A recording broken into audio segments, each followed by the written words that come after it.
Hello, hello. My name is Sarisha and I'm here to teach you something.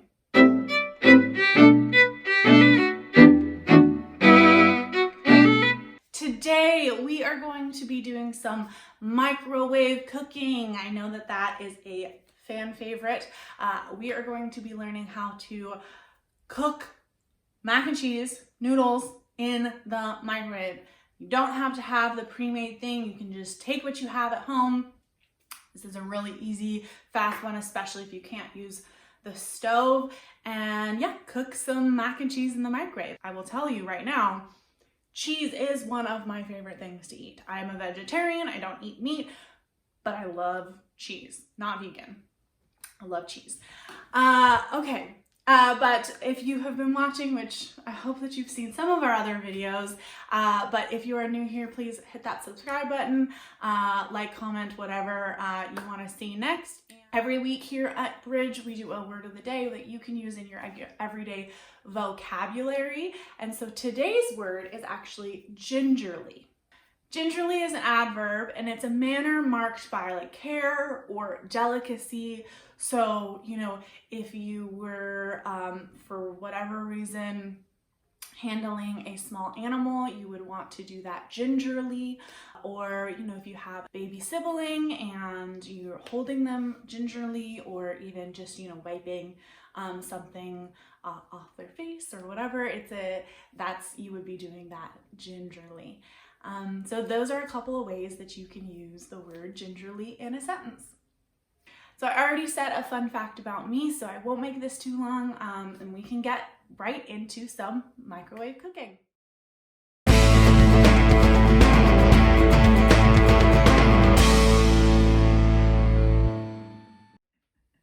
We're gonna make macaroni and cheese in the microwave. I did a little bit of research. There's a lot of different recipes online. This is the one that I found works best with my microwave and also makes the best sauce. You can always just microwave the noodles and then add cheese or whatever and like kind of have cheesy noodles, but I found that this recipe actually makes kind of like a sauce that really coats your noodles. Now I've talked about this before, but times always vary depending on microwave. I actually looked up how many watts my microwave is, and it's 900 watts. Most recipes are based on a microwave that is 12,000 watts. 1,200 watts. So just keep that in mind. You can always look up the wattage of your actual microwave to get a better sense of timing. So what are you going to need? You are going to need some cheese, obviously. You are going to need some noodles. These are little wheels. It's what we have. I find that the smaller the noodle, the better. And also if it's if you have the choice between two and one says it takes 11 minutes to cook regularly and one says it takes 7 minutes to cook regularly, I think using the one that has the least amount of time is best for the microwave. Obviously, macaroni and cheese usually use the elbow ones, but this is what I have on hand, and I don't like buying things, you know, if I already have stuff in the house, as I've said before. You're also going to want some milk. As you know, we don't drink cow's milk in this house, so we have some oat milk, and then cornstarch, which we actually used in last week's video, which you can watch right up here.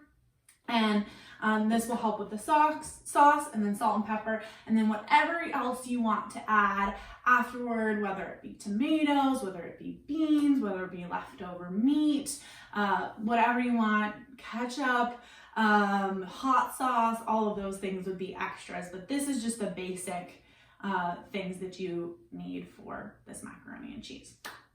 All right, let's start. Step one, you are going to get a 1/3 of a cup of noodles and put it into your bowl. Oh, you're also going to need water. So I'm going to go get water after I put these noodles in the bowl, and I'll show you that step. So we're going to put 1/3 of a cup of noodles in a bowl. So then, like I said, you are going to need 3/4 of a cup of water, and you want this water to be cold. So you can put a little bit less than 3/4 of a cup, but that is around what I have found to be the best. So yeah, I'm gonna actually put in a little bit less. I also feel like I have less noodles than I did last time, so I'm gonna just put a handful in there. And then you are going to want to salt your water generously. This is because when you are cooking your noodles, the salt in the water will actually flavor your noodles. And then I just stirred it a little bit.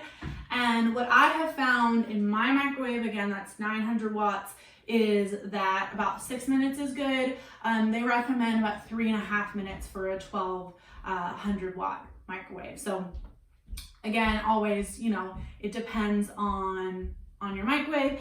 And I am in a bowl that is much bigger than the amount of stuff that I have. I'll show you in a second. But you want to make sure that there's space so that if the water were to bubble or foam, it's not going to go all over your microwave. So there's about this much space in my bowl, and you want to always make sure that it's microwave safe. So I'm going to pop it in for 6 minutes, and then we'll be back. So see how there is plenty of room between my noodles and the water for it to boil over potentially, or boil up. All right, I have the pasta.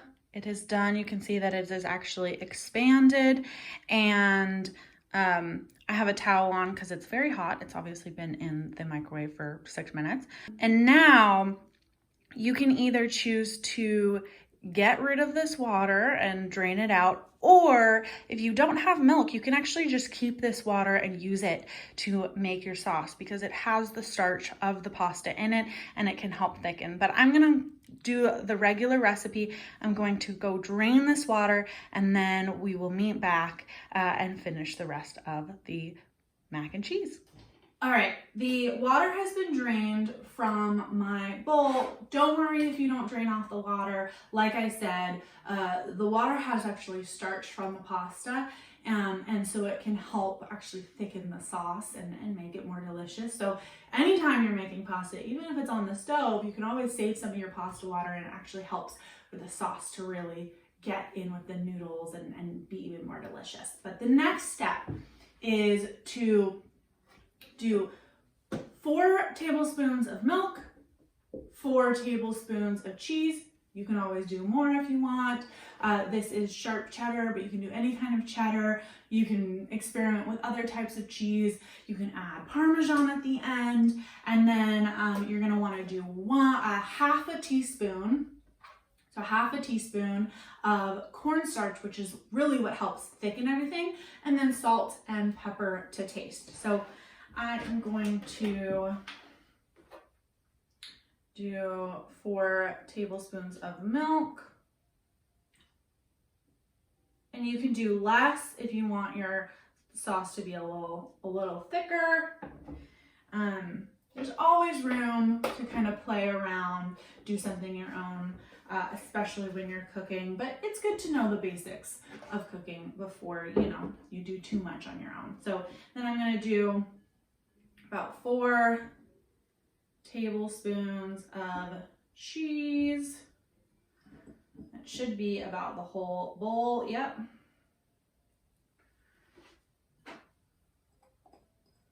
Don't want to waste any. This will be my cleanup pile. And then half a teaspoon of cornstarch. You want to make sure that it's leveled off. There's no rounding on the top. And then you want to stir this really good. You don't want to see any of the cornstarch on any of the cheese, on any of the pasta, nothing like that. Stir, stir, stir. Add a little pepper. Remember, cornstarch gets everywhere, so you're responsible for cleaning up after yourself. Add a little salt. Stir stir it around. And then we are going to pop this back into the microwave for about a minute, and I'll show you what it looks like then.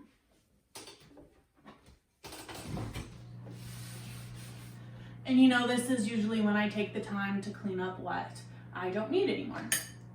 So I use my time wisely. So this is what it looks like when I first take it out of the microwave, but then when I stir it around, you can see that the sauce is cheesy, it's gooey, and it's going to be very delicious. Now, like I said, the end is where you can add whatever you want into it. If you have some Parmesan, you can put it on top.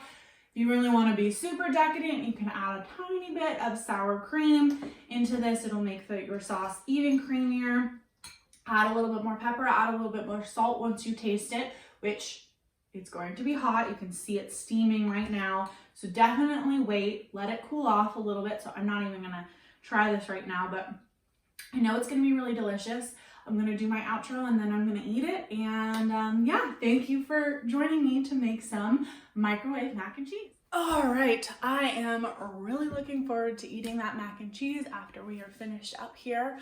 A couple announcements. It is the summer. School is out, so I am actually going to not be making these videos during the summer. I'm going to take some time off, but you can always go back, look at what we have, look at all of the options, the crafts, microwave cooking. Think of things that you might want to learn in the future. Leave them in the comments below. Again, if you haven't already subscribed, please hit that subscribe button. It really helps us out. Keep being creative, keep experimenting, trying new things. Please stay safe this summer, wash your hands, clean up after yourself, and take a sip of water. Take a couple sips because it's gonna be a hot summer. Bye.